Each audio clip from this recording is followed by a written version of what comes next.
This is Mikhail Hodorkovsky. He's the CEO of the Russian oil company Yukos and Russia's richest man.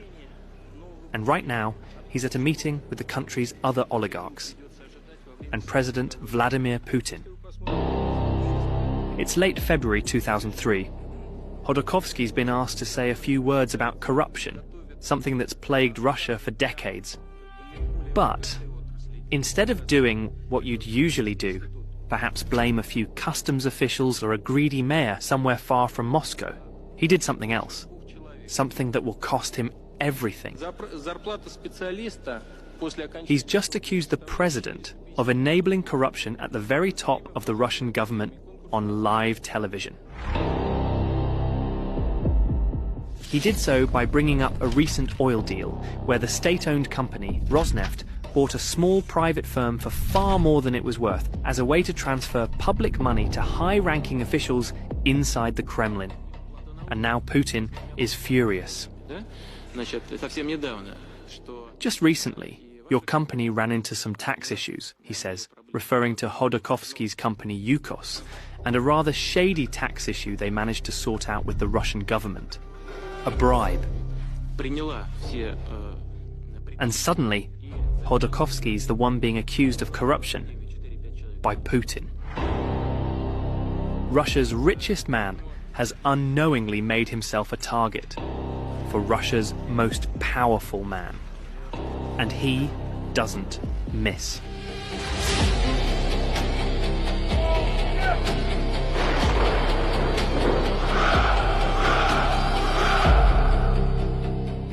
In the months following, Hodorkovsky and Yukos suddenly start to feel pressure from authorities. It doesn't take long for several Yukos-related companies to come under investigation. And one by one, Hodorkovsky's closest allies are arrested, and their apartments and offices are raided. Naturally, Hodorkovsky's friends and advisors beg him to get out of Russia before it's too late. But he refuses to flee. His company Yukos is in early talks to sell a major stake to the American oil giant ExxonMobil.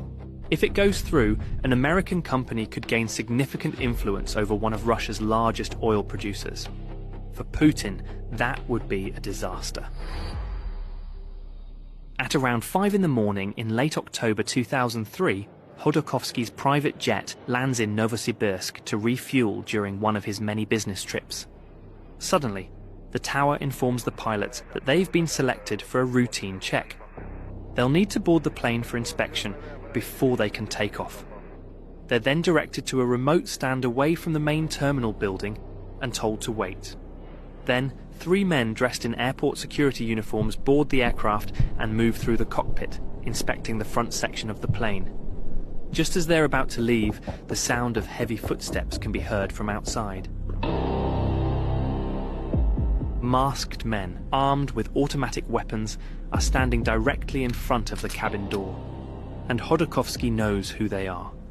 Spetsnaz, the most dangerous special forces unit of the FSB, and they're here for him. That same day, Hodorkovsky is flown to Moscow and placed before a judge. As the charges are read, massive fraud, forgery, embezzlement, tax evasion and contempt of court, he simply smiles in disbelief. The court claims his crimes have cost Russia over $1 billion and orders him imprisoned while investigations continue. The prison is notoriously brutal and overcrowded, and many of the inmates suffer from tuberculosis. 8 months later, the trial begins. Hodorkovsky and his business partner are placed inside a cage in the middle of the courtroom. It doesn't take long for them to realize the trial won't be fair, as the judge blocks key witnesses while the prosecution is allowed to present flawed and withheld evidence. And sure enough, a year later, both men are found guilty of large-scale fraud and tax evasion and sentenced to 9 years in prison. At the same time, his company Yukos is hit with massive tax claims while the state takes control of their assets and their most important oil fields are sold to Rosneft.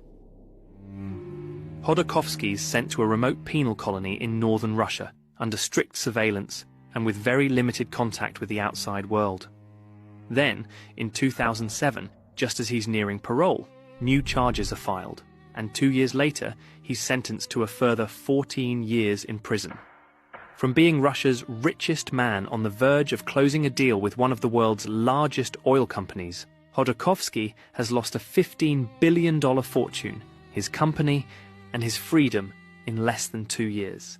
And with more charges likely to come, the chance of him ever being released are almost zero. But then, in 2013, rumors suddenly start to spread that Putin has new plans for Khodorkovsky.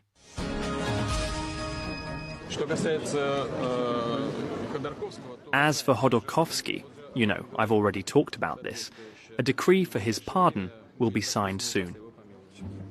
Out of seemingly nowhere, after his annual end-of-year press conference, Putin suddenly announces that Khodorkovsky will be pardoned. Completely. As host of the upcoming Winter Olympics, Russia has suddenly found itself under pressure over its human rights record.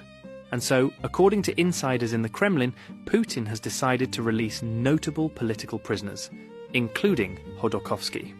And sure enough, a few days before Christmas, Khodorkovsky is released from his prison camp in Segedja. After having served more than 10 years in some of Russia's most brutal labor camps, he's free.